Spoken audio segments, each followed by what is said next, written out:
Hello everyone, I'd like to talk to you today about our wireless sensor networks project.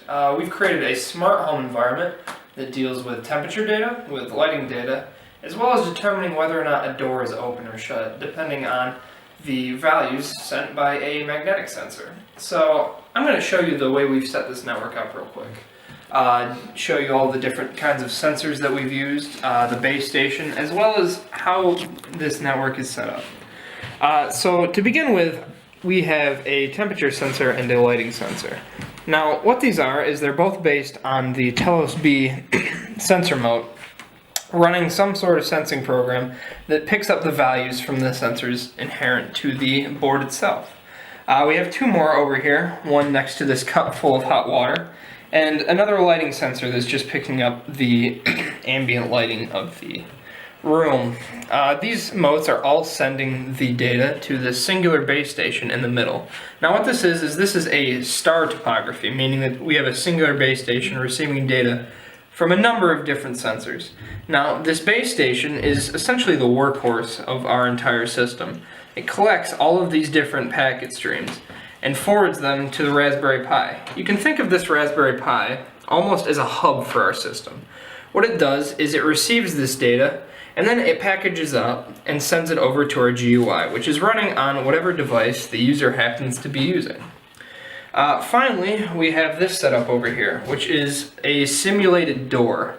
And all it is on the inside of this flap here, we have a magnet taped to simulate a magnet taped to a door.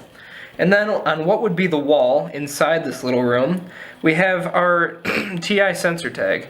And all this is it's running a magnetic sensing program, and anytime this magnet comes anywhere near the sensor, it sets it off and tells our GUI that the door has been opened or shut.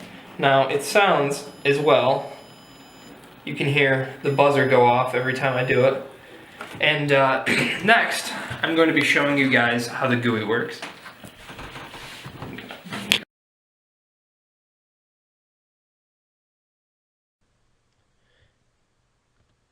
Hey everyone, now it's time for us to show you our GUI, how we've built this thing, how it works, what it does, and a couple of the different tests that we can run against it. The first thing I'd like to take your attention to is the graph in the middle, which shows our temperature data.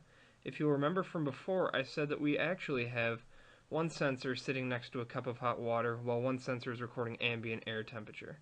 Now you'll see that the sensor with hot water actually is sitting at a full 7 degrees Celsius hotter than the temperature sensor that's reading just the air.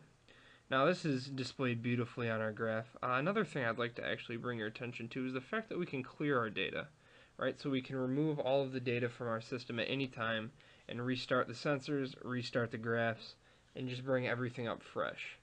The next thing I'd like to take your attention to is the fact that on the left side we have our door sensor, right? So this is a magnet next to a magnetic sensor, and as we close the door and open the door, you'll see actually this show up on the side of the screen as you see now. So we've closed the door and then we opened it, and then we do it again one more time. So closed, then open.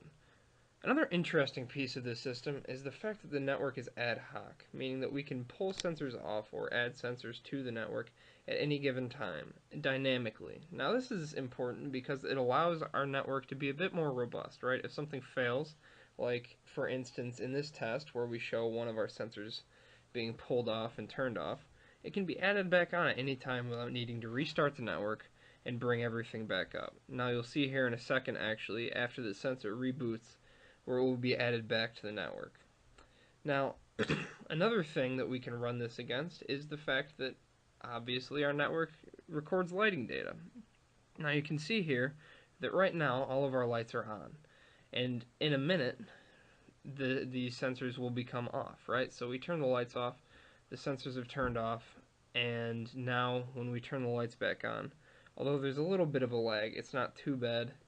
The sensors will come back on along with the lights, right? And a few other things that I can bring your attention to kind of as we look at this GUI, this user interface, is the fact that we display to the user the average temperature as well as the individualistic temperatures. So we take the average of all of the different temperature sensors we have on the graph and display it to the user so they can have a little bit more data about the system that they're using, right? In addition, we can both widen and shorten the graph in order to display data in a more effective way, right? So we can make it taller.